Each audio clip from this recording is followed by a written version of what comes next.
This time of year is one of the best times of year. Why, you ask? Well, visitors from all over flock to our Para in the days leading up to the grand days of exaltation. The populace in the city doubles during this time, making Opara larger than any other city in the Inner Sea region, save perhaps Absalom. The self-importance of the already prideful Taldan people swells in equal measure, and of course, my favorite part, the street vendors sell traditional Taldan foods, anchovy skewers, angel bobs, canal crossings, clam guards, jubilee pie, honey flake, and the long wine, yonder tarts, and more, much more, including delicacies from separated provinces such as Andorran mince and Chelish raven cake.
Hello, and welcome to another exciting episode of...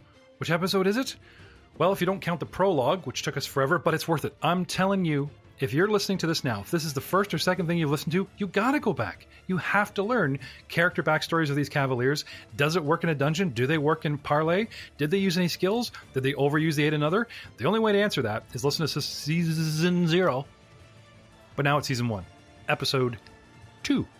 Tonight, with me, at the top of our list, I wouldn't say leading the crew, but he's definitely the prezziest, the smooziest. I mean, look at that clef in Frank's chin, naturally, let alone his character. Mr. Frank Hamilton's in the house, playing Lord, not Sir, Lord Samish Gildervarth. Hello, everyone. My name's Frank, and I'll be playing, like Jeff was saying, Samish Gildervarth. He's a distant relation to the current Crown Prince, so we'll see how that plays out in later adventures, if at all. And because it's going to become relevant very quickly, would you remind the audience which of the Player's Guide traits you took?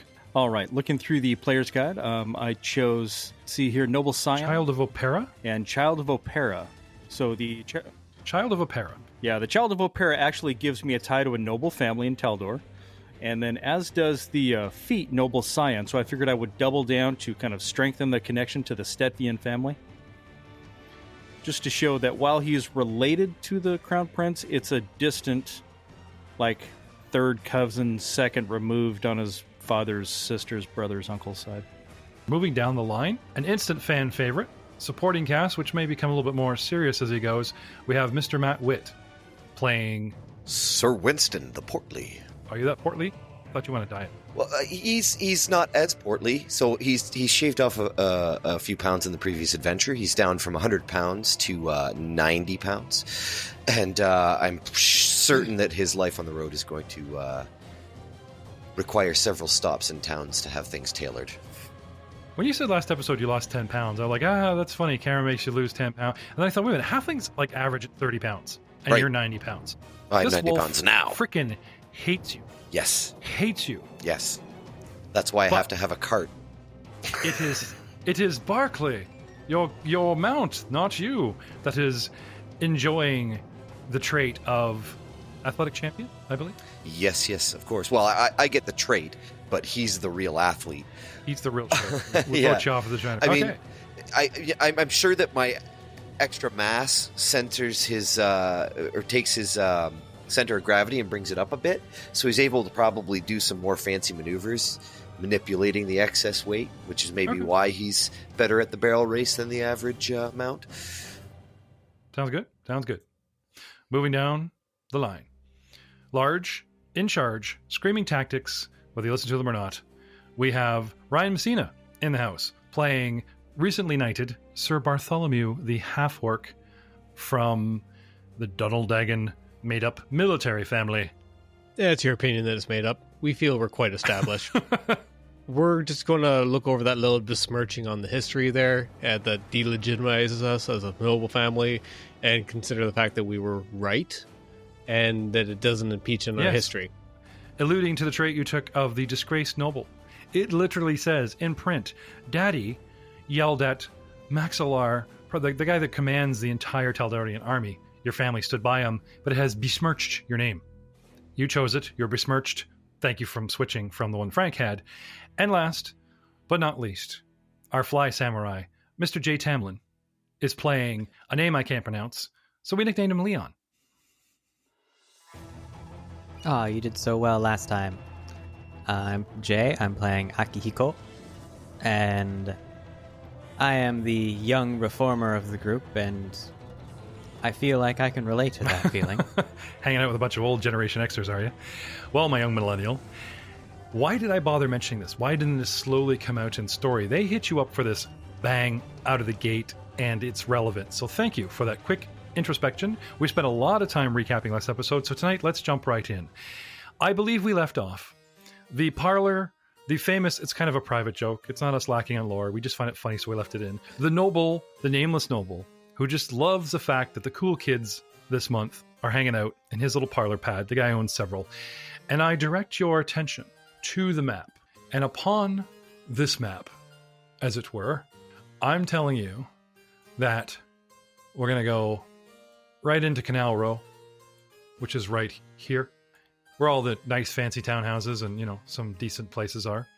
You guys have just turned to look, and the last member of our band separated. We talked about months of what you've been doing since your fame, in and out, when it's relevant to the Honors Echo Season 8 campaign, Pathfinder Society mini adventure that we ran, to see if this would work.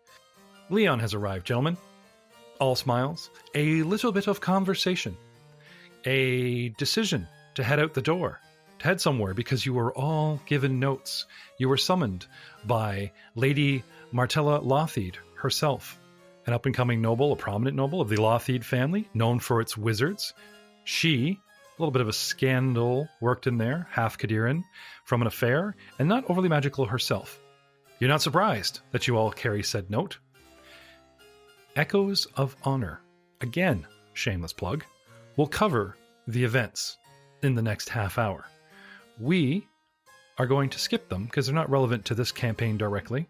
Gentlemen, after exiting the parlor, the scene doesn't follow you down the steps like it did in our up-and-coming episodes of Echoes of Honor. The scene for Dice Before Dishonor stays within the parlor. The manservant that was fussing over Lord Gildevarth slowly approaches the window, draws the drape ever so gently to one side, and witnesses the scene below where a young Master Fafal reunited with Lord Gildevarth. They embrace, and his Cavaliers meet a second band of Cavaliers. Yes, we promised you Cavaliers, well, not to the bloody end, but it'd be weird if we chopped off Frank's head and he just instantly grew another Cavalier.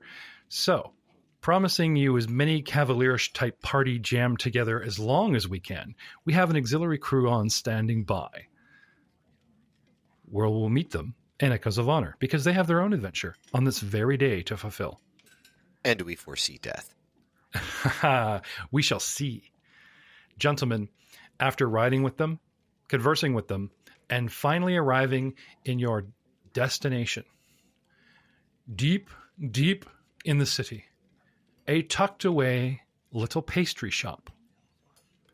Entering, dismounting, long golden beams of the setting sun dance through this cafe's smoky interior, highlighting breads, cheeses, and wine bottles behind the only counter. You see Martella sipping casually from a steaming mug, dressed in an elegant but reserved gown, at least by Taldan standards. A hand-sized brass cricket buzzes quietly on the table beside her. I am so pleased you could join me this evening. She begins. Please, order whatever you like. The fig jam is particularly lovely here. And feel free to speak candidly. I've taken measures to ensure our privacy. Gentlemen, we've described what you look like. We've described what you've been doing. We've described diets, beards growing in. But technically, this is the first time that you've met this woman. You know her by reputation. We did a little bit of rolling, but all those rolls and gather information are going to fall within, shall we say, another fantasy game. So let me tell you, or we shall role play after this meeting, what you dug up, the dirt, the noise on Lady Martella. But I don't believe it was anything too scandalous, too rude. She has a good reputation. She has a solid reputation. She's known to the Senate. She's known to all the nobles. And she's known as being ambitious. Perhaps you've fallen into another young noble's schemes. But I'll tell you 3 things about this woman. She's a snappy dresser. She's elegant. She's charming. And she's expecting you to introduce yourselves formally. Is she good to her servants? You'd need to roll 25 on gather information or more. And I'm sorry, I don't think you did that well last game. She doesn't have a reputation for being cruel to them. And she did ask you, knowing you're halfling, she asked your companion, knowing he's a half-orc, to come and meet with her. So, unless she's trying to frame you all for something. Why, there's even Frank and his religious scandal. Why, there's even... No, the samurai's a pretty stand-up guy. I mean, he's a usual exotic, but there's a lot of things going on. And now that we're in the week of exaltation, I mean, the day of the Senate vote, the gala, is tomorrow. You guys know this. So clandestine meetings, little nobles propping up, schmoozing. But she's important enough that you took note. You came here, and here we are.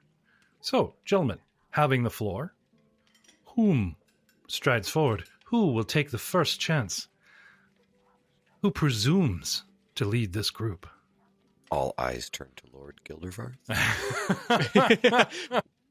You see the halfling like climbing up people and turning their heads. I'll turn to my. I'll step out in front and kind of slightly bow, extending my hand. It's a privilege to meet you.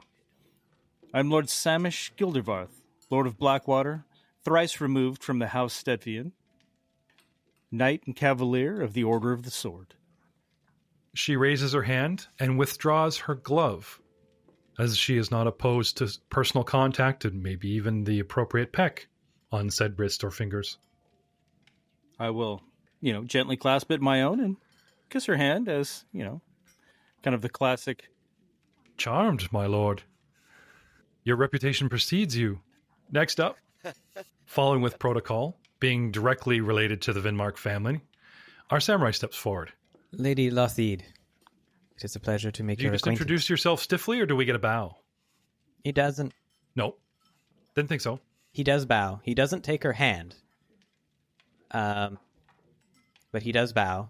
He then kind of looks up and mentions, I do have to ask, who exactly was it that translated your missive?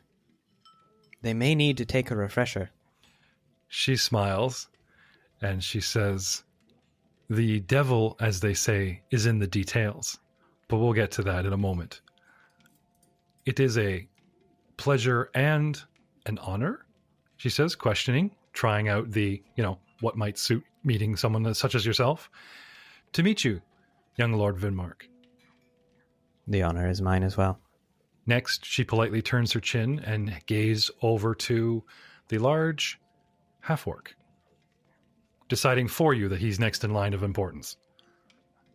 I'm sure you're going to be surprised to find out that before you stands Sir Bartholomew of the Dunaldagan family. Not at all. Good news. She smiles at you, seeming to approve of your new title, circles quickly in Opera, especially if it's nodding and kind of waving her hand. Unusual, but still good news, I hope. Another playful smile. A stiff bow. Everything I've done has brought my family honor. Everything. Insinuating that even now, I'm bringing my family honor. She nods in acceptance.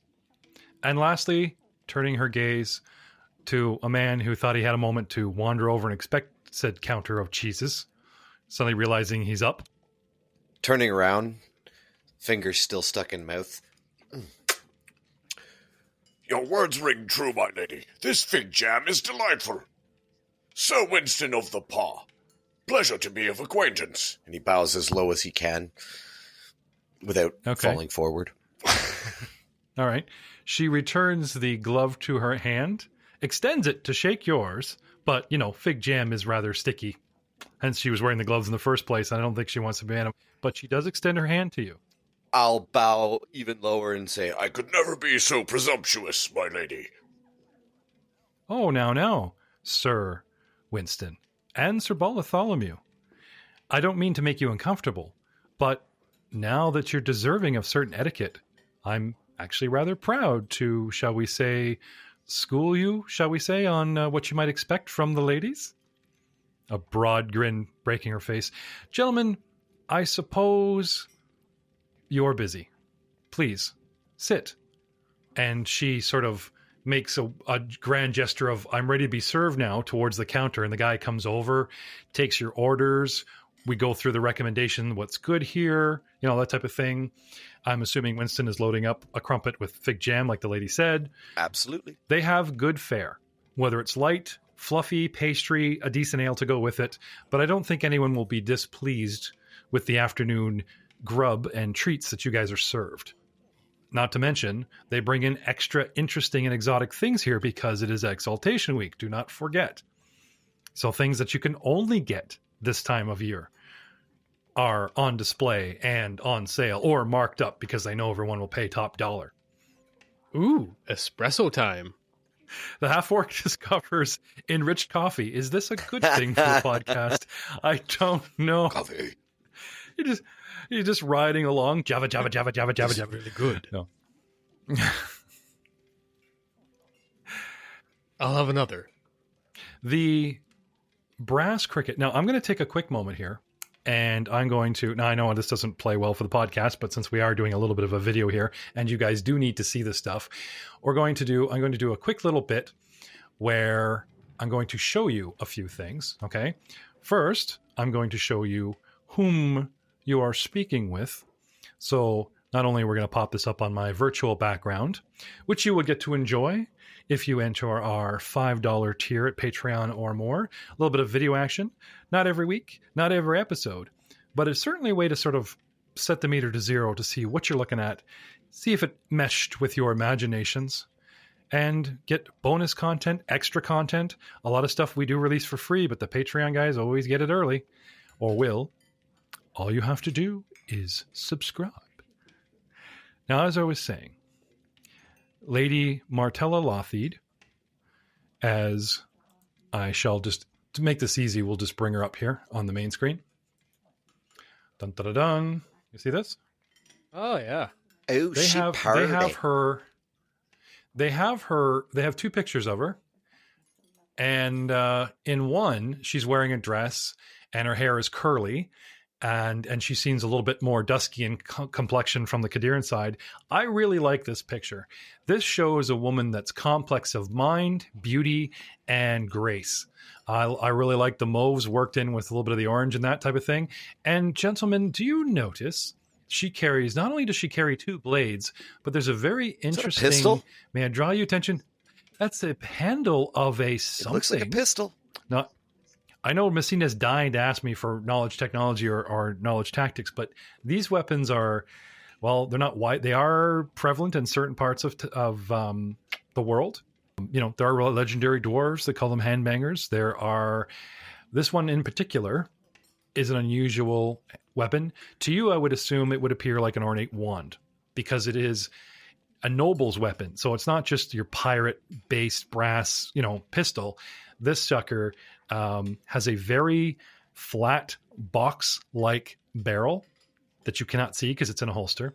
The holster, the handle itself is actually blue to match her weapons, wrapped in like filigree and like sort of like the brass gold on the end. Unusual hand. Maybe you guys would think it's a wand. I mean, she does come from a magical family. She is rich. What would gunsmithing, engineering, I would guess. Does anyone have knowledge engineering to know what this thing is? Knowledge arcana to dismiss what it uses. The closest to that I have is We're knowledge history. Cavaliers, Jeff. Well, yeah. We have a particular That's right. set of skills. Does this involve charging? Okay. I'll take your history, Jay. Well, this is what makes the podcast interesting. A lot of people are talking on Reddit in and out of the Glass Cannon pods about us and on our own saying, this is a very interesting Dice Before Dishonor. What an interesting name. An entire party Cavaliers. I love it when they hamstring themselves. We don't have Gandalf. We don't have a Ranger. We do have a Halfling. Knowledge history of 10. Of 10. Historically in Taldor? Not historical Taldorian weapon, nor Ulfin weapon from the lands you were adopted to, nor a Taishan weapon. However, We could tie to a survival check somehow. nope. Damn it. With a perception check, we'll get into it more. But I'll trust, I did draw attention to it, and Matt got very interested, but unfortunately the characters are kind of going, and musing. So, moving on. I do have something for you. Another espresso? Nope. She hands you each, which looks like a little folded portfolio satchel. You know how they took important documents back in the Victoria Age and they put them like in leather flip with the little leather tie that rolls over? Makes it a bit bulkier, like a heavy passport kind of thing. But you also place something in it. She has 4 and she hands them out to you. You guys, brushing crumbs from your dainty napkins on your laps and still sipping away, you guys, she gave you a moment to eat and stuff. So you're not embarrassed to hand stuff. Then she hands out these little invitations. And this is the next picture I get to show you. Very cool. The brass, intricate looking, buzzing cricket. One could call it a noisy cricket. Nope. It's called the brass chatterbox, actually, because unfortunately it reveals... It reveals the, what should we say? Intent? Mm-hmm. No, the picture reveals its title before I could cover it up. You guys see this? Yeah. I'm looking at a bug with a back end that looks like a light bulb, because it is with coil inside. It has brass little legs with little steampunk hinges at the joints. It has what looks like sort of a wooden shawl covering and gears sticking out of its torso, and little gears for eyes, and just sort of like a little socket plug for a front end nose, and little antennae, all made of brass, copper, and wire. And this thing would stand, like it would sit in your open hand from palm to tips of your fingers. It's a couple inches long. And it's clicking, whirling, moving, and making this soft, but definitely audible, chattering, buzzing noise. And it has been the entire time sitting beside her on the table. Now back to our satchels. What do you do? Open the satchel? Mm-hmm. Let's tell them what they've won. You find, to your surprise, invitations to tomorrow's Senate Gala. Before the senators vote, before the Grand Prince Stavian III himself rolls out, gives a charming speech supposedly, and names the commoner, what shall we say, the ungentry, the unbearded, that is to be risen during Exaltation Day, shows them off to the movers and shakers of Taldor. The place is packed with senators and guests and some lords and ladies. Let's see, there's a good 220 senators, this, plus guests, so that room's going to be packed full. And they all get to oogle the commoner that acts like he won the life lottery. Nice speech. And you're invited to it. There's also a very interesting looking brooch, shall we say pin, that is tucked in the satchel itself. I'm sure you're curious as to what this is about. Yeah, I mean, I'll certainly look the invitation over. It appears to be authentic. We've got this brooch here, and I'm like, forgive me, my lady, but an invitation to the festivities tomorrow. Surely this comes with a string attached. Would you care to explain? Of course, of course. I have to admit, gentlemen, I, like many aspiring nobles my age, can't help surpass the gathering of such an eventful night to, shall we say, forward my position. But this time, I would really like to enjoy, the gala itself. I implore you, gentlemen, to, shall we say politely, and she leans in, run a few errands while you're enjoying the gala yourself? Is that too much to ask? To be invited to the event of the year? A chance for you to hobnob, network, and make connections in your own political careers. She sits back, and you swear as if the woman knew the events that transpired with the up-and-coming Cavalier party that wanted to rub elbows with you guys and had so much potential to surpass you and be the next big thing. Your fame already fleeting, people getting used to Cerberus' stance on religion, Winston's weight loss, Messina being accepted as a military possible promoted, that type of thing. You guys are sort of yesterday's news already. Fame is fleeting. Scandal, she just kind of leaves that hanging. But a chance to manipulate your own fate, your own history, your own careers. A lot can be done in Taldor, shall we say, mingling and making impressions rather than swinging your swords abroad, gentlemen. Have I piqued your interest at least? Indeed you have. It's often said to be the master of your own fate, you must have many strings at hand. So it raises the question, what do you have at hand? What errands do you expect us to run? She smiles and looks at you each in turn. She doesn't impolitely say, I don't believe Lord Varth speaks for all of you, but she does at least want nods around the room or have you all speak up and say you're in or out before she starts talking about, shall we say, a sensitive agenda. Would be a pleasure to serve, my lady. Excellent. And then dives back into his crumpet. And then dives back into his crumpet. Okay. And from these two stoic characters in our party, anything? As long as the favors weren't too unbeknownst to request, I see no harm. Akihiko takes kind of a moment looking at the invite, not really reading it, but kind of staring at it. The last time we were requested to assist a noble with errands, our honor was put at jeopardy. Oh? Before I commit to whether or not I can assist you in your errands, I would very much like to know that they will not besmirch the honor of myself or my lord.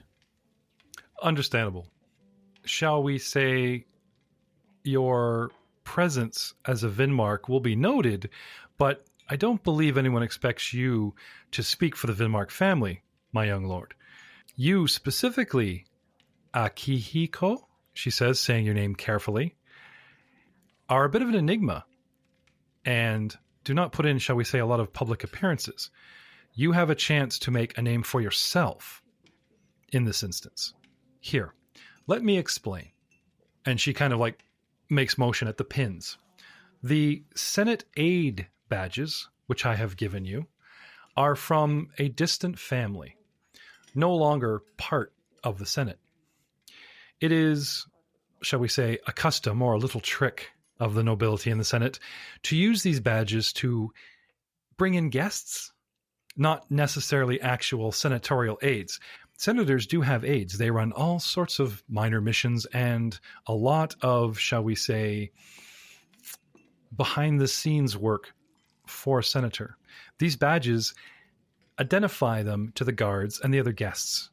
So it's sort of a walking credential without you constantly being stopped by every snobby noble, rival senator, or guard as who you are and why you're in this particular room or talking to whomever.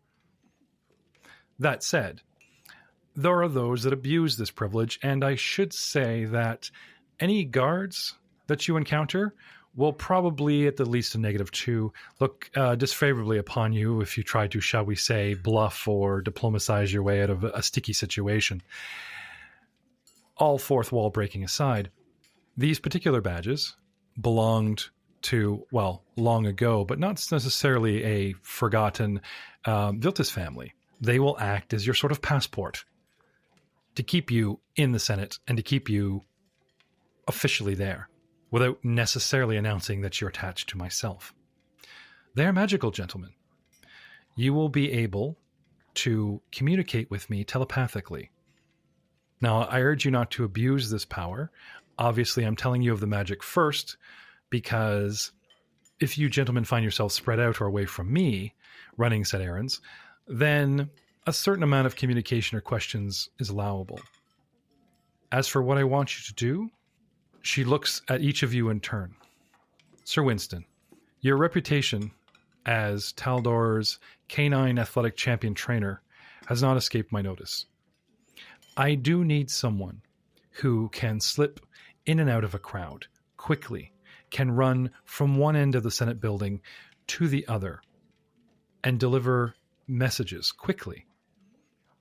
This would acquire a certain escapology, definitely combat-type maneuvers as a Cavalier is trained in warfare. I believe you will suit this task quite well, even without your prized mount. I need you to deliver a message to Lady Gallerina Marilla in the courtyard and ask agents to run messages both from myself in the gallery where Grand Duke Clementis is likely hiding in his archives. Shall we say, Duke Clementis. Well, the particulars we'll let the GM sort of let you know on the scene. Is this something worth the finest food and fare that you'll find all year?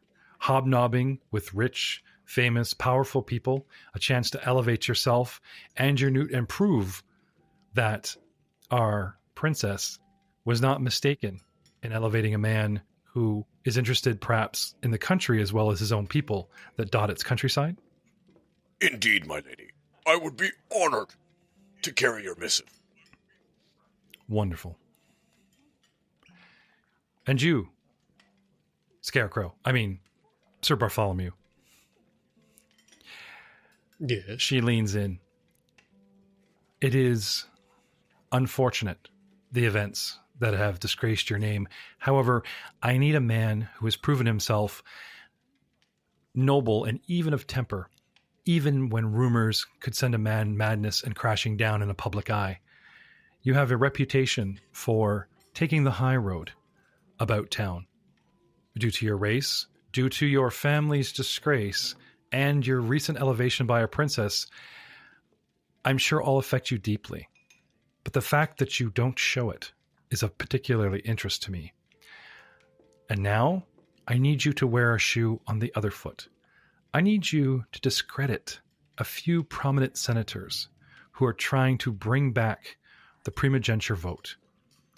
Now, I don't necessarily need you to sway their vote, but if you could undercut their influence after the vote by a little, shall we say, creative and a little below board activities I have planned for you while you're at the Senate, I take you for a man of honor.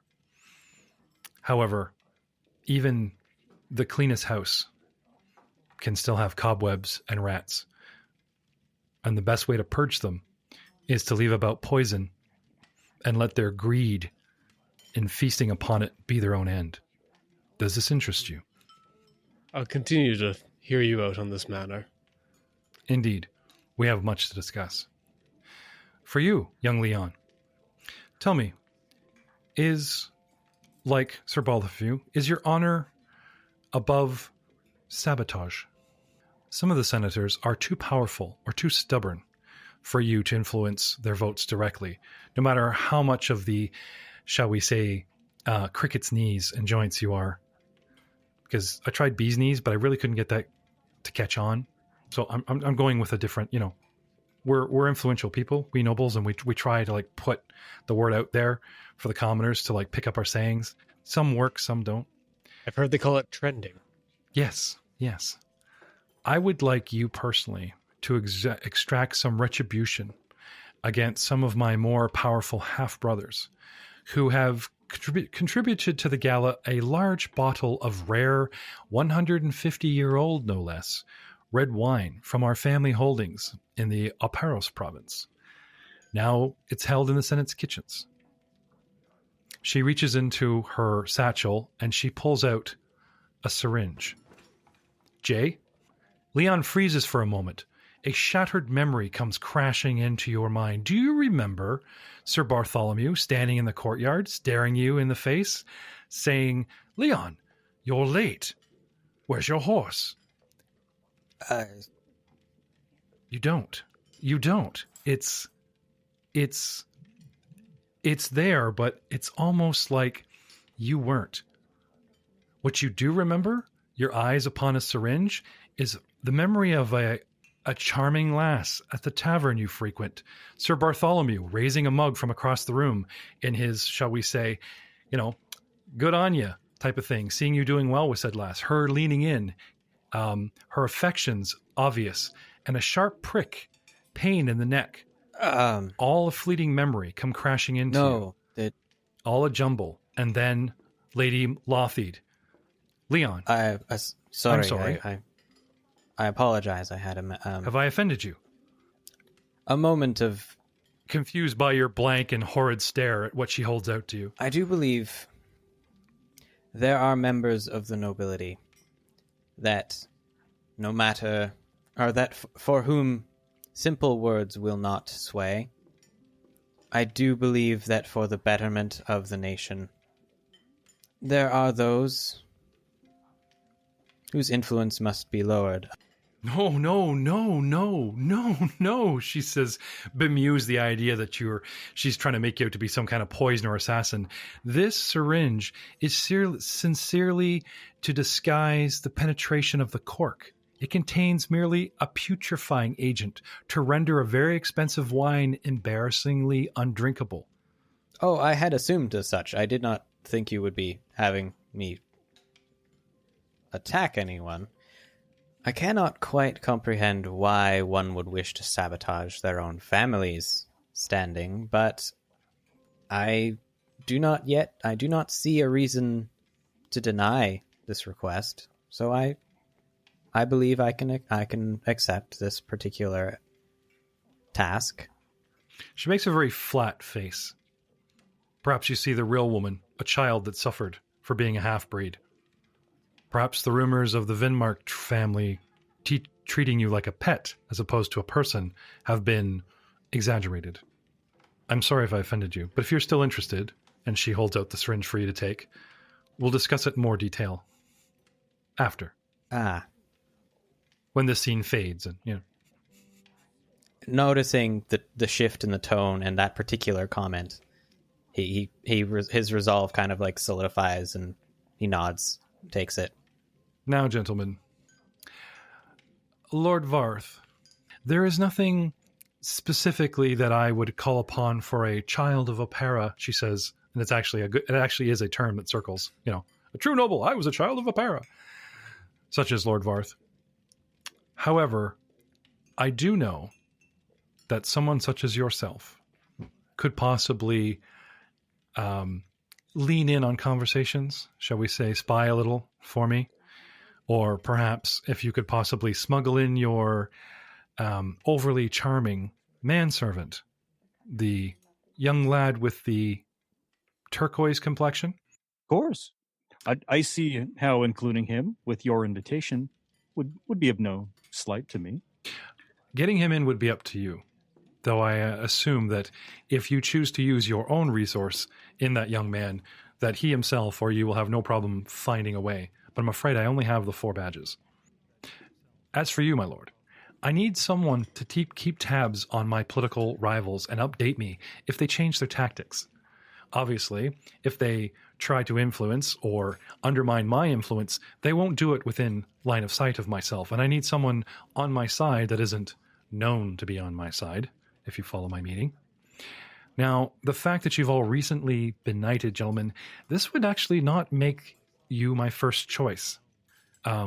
Someone that has recently entered the political scene, gained favor with everyone, without being on, well, shall we say, so dramatically swayed to one side of the vote, which involves the princess herself, kind of puts the rest of you at a disadvantage. However, tales of your exploits, your resourcefulness, and the fact that you believe that doing the right thing and uncovering Romeo Alcasti's shenanigans, despite him being your benefactor, leads me to believe that you gentlemen are far more resourceful and could possibly have a broader skill set, or at least intelligence, than a typical, shall we say, horse-clad lad.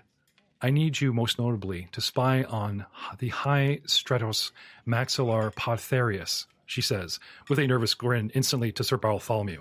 It's obvious to Bartholomew that she did not give you this job because you have a direct connection with him and your father not getting along. However, it's someone more likely like Lord Varth that could get close to the man. He is the most prominent of your group, being a lord. I need you to stay close to the military commander, my lord. I want you to watch for unusual behavior and listen for, shall we say, snippets of conversation, and warn me immediately if he takes any unusual actions, while you yourself must remain unobtrusive. You, being no stranger to court, I trust implicitly that, well, shall we say, I don't have to tell you how to conduct yourself. As for your man, whether any of you, or you, Lord Varth, wish to take an outside source, to further undermine the influence of a recently disgraced Earl Calahedron Verniscent, I believe you can find him in Echoes of Honor and Birthright Betrayal. Some agents of the Sovereign Court and beyond, well, did a number on him, and now he's fled and stuck himself so far up. If you turning to Jay's character Leon, up the kilt, because you're a Vinmark, the Elfin reference, and the fact that you're related to Lord Stavian, Grand Prince, he says he's inserted himself so far up Grand Prince Stavian's robes and kilt, as it were. He's sort of a wild card, a new scene that's turning the wheels in the Senate in a way that won't favor any of us. I would like you to see some of the historical artifacts that the Earl donated to the Senate conveniently vanish from the Arcade of Triumphs before they are unveiled prior to the evening's vote. You are welcome to keep them and distribute them, whether for wealth or for pleasure, but they must be gone. To do this for me, gentlemen, you will find instructions in those satchels, which I implore you to immediately burn. They are not written in my hand, nor are they specific enough to make any sense unless you had overheard this conversation. Upon saying that, she lays a hand and sort of pats her little cricket, buzzing and chirping. The din, the popularity of the cafe you're in, is notable to you, gentlemen, but you do realize this little sucker is making enough noise that people within earshot can't really discern what's going on and what's being said. A handy little device, to be sure. Now, still not as cool as the Cone of Silence. Well, even those of us from a magical family can't always rely on having magical talent. As I was saying, Vicious. I would offer you each 150 pieces of gold if you complete your tasks, to be paid naturally several days after the gala, so there's no immediately witness or connection to myself. Also, might I add, and she takes a long look at each of you, looks you up and down, whether like sort of contemplating whether she better throw this in or if it's deemed necessary to mention, as the DM madly scrolls through this mess. There we go. Overall, tonight promises to be a historic evening, But even though the DM mentioned it was tomorrow, but an evening of work nonetheless. And in the sort of work you're embarking upon, the line that divides success and failure is drawn by the people you know. You have your own tasks to accomplish, but I'm counting on you to support one another to ensure success and discretion. If you need assistance, kindly ask for it. If your assistance is required, give it. And if I'm to be blunt, I would like just once in my adult life to simply enjoy a gala I attend, rather than scamper about with clandestine busy work. If you accomplish your work without need of me to clean anything up, I will happily double your promised fee. I trust your activities won't occupy your entire evening, so by all means, enjoy the party, make friends. This is an excellent opportunity for you to begin your own political ambitions, but do be discreet. with that, she sits back and folds her hands on her lap, takes a sip of her tea, rams down some more fig jam. What do you do? I'll turn to my companion and say, well, if the activities of Romero have taught us nothing, despite the fact that they may be privileged to enjoy a position in government, they may not deserve it, and it may not be what's best for the people. So I see no problem in keeping track of these people. Yeah, I see no reason to not keep track of these people and to sidelay those that may not deserve the honor. Well said, my lord. And he grabs his it's an espresso cup for like a human, so it's like a giant mug. He clangs it up against Frank's and then takes a big smash of it like it was a glass of mead, not knowing, like spitting the hot, overly caffeinated liquid. His heart couldn't handle it anyways. Indeed, Samish. Well spoken. Spoken like a true lord. Indeed. Mm-hmm. Yes. Well put. We'll move forward on these things here. Could I have another drink, please? The servant, there's already come. The guy already coming running out after Wilson's. Winston's explosion, dabbing the room. Thank God he turned away from the lady. Leon is completely soaked, but hey, he's patting him down. We will, in all likelihood, just the groinal region, no head level. Accoutrement for the evening, wiping himself down. We're just picking on Jay because he's about to get his own show called Echoes of Honor to validate his character's existence. So, if there's a spray in the room, the samurai is going to get it. In case you're wondering. I'll turn and can I roll a bluff to try to give a hidden message? Sure. To them? To me? To the waiter? To the other players. Okay. Sure. Bluff of 10. Okay. You've been in the spy game for 5 minutes. I've made a career out of it because I shamelessly have no magical talent and had to rely on engineering and this field, but go right ahead. Oh, these dice are so pretty. Look at this. Look at this dice. Look at that. That is an official D20 for the War for the Crown dice. Rolled horribly so far. Frank loves these dice. Natural 1. So whatever he's trying to pass on to me, I am oblivious. And take the opposite. Well, as I hand a pastry to Sir Winston. There is no number on the spot that I rolled, which means that is either a 20 or a 1. So by placing my finger on the end and flipping it over and showing you that's a 1 on the other side, that means it's a natural 20 from her. Mm-hmm. She just smiles and lets you guys do all your nudging and winking. I rolled a 2. I mistook it and thought the sandwich was trying to hand me the pastry. Yeah, she's definitely summoning the A team. You guys just became the B team. Yep.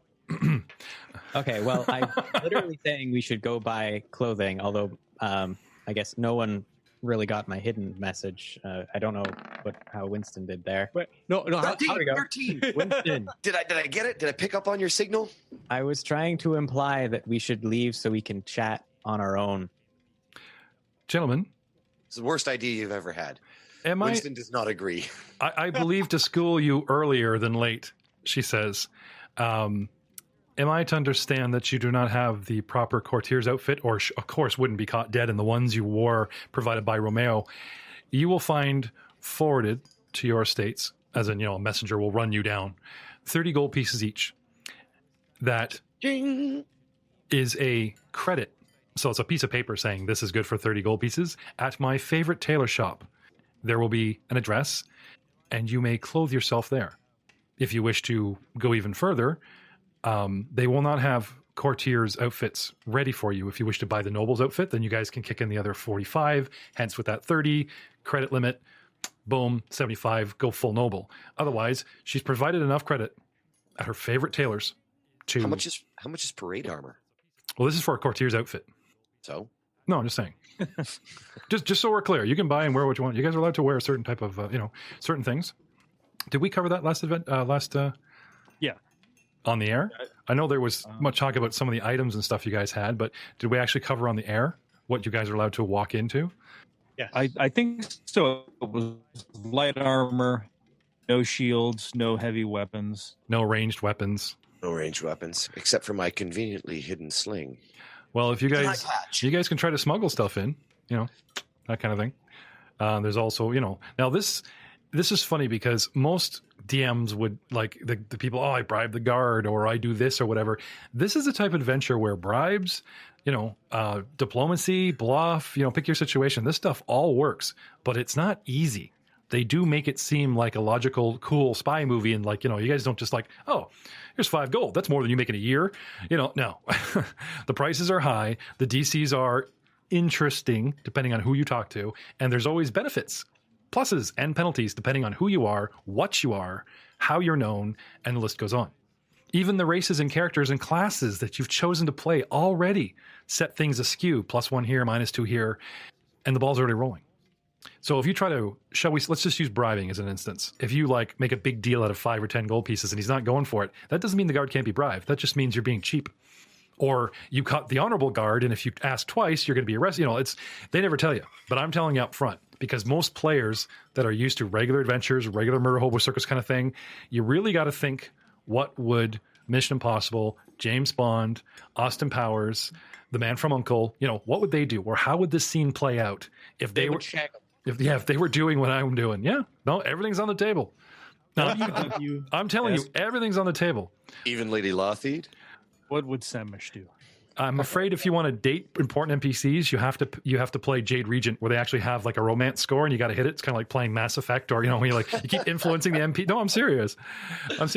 Awesome. Yeah. Well, realizing he quite possibly has insulted the lady, or at least concerned her, Leon turns to Lady Lothide and explains, "Oh, I am very sorry if I offended or concerned you. I was mostly concerned once with the immediacy of my, with my pantaloons, and most concerned with Winston's front.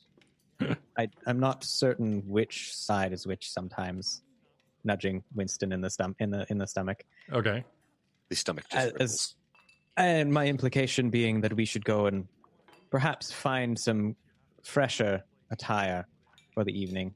We would have been able to do so on our own, but definitely an assistance is very much appreciated. Okay. So, gentlemen, is it time for some new duds? let's go shopping. It kind of feels like we've been dismissed. So yeah. Time for our montage. Milady, okay. We shall see you tomorrow. Now, whether it is tonight or it is tomorrow, you guys do have a little bit of time to head down to the tailor's, do a little bit of gathering info if you wish to vet anyone she's talked about. The people she has dropped several names, even herself, each other. Who knows what you guys have been up to? As soon as we get outside the building, I would like to turn to Lord Varth and ask whether he trusts Lady Lothide's intentions. We've certainly had our brush with dishonor before amongst our fellow nobles. Many of this town seem to have many ulterior motives. It's understandable, but nevertheless, we should make sure we're not the butt of those ulterior motives. What do we know of Lady Lothide, or even our presumed targets? That is an interesting question. What do we know about said lady? Well, gentlemen, that's going to rely on knowledge nobility, which I do believe is a Cavalier's strength. There's a lot of knowledge nobility rolls in this game, gentlemen. I mean, we weren't going to handicap you completely where you guys were completely useless. As well as there's also, there's knowledge history and all that type of thing. Call them out, boys. 3. Gildervarth got a 9, rolling a natural 1. Leon? And that would be a 9 for me as well. And Bartholomew? 10. 10. Excellent. You have one skill. You guys had one job. One job. Hey, it's roll 20 that's killing. I'm so disgusted. Skills. Thank you very much. I'm so disgusted. We'll see you next week. Say goodbye, everybody. Goodbye, everybody. Goodbye, everybody. Leon, don't be rude. Bye.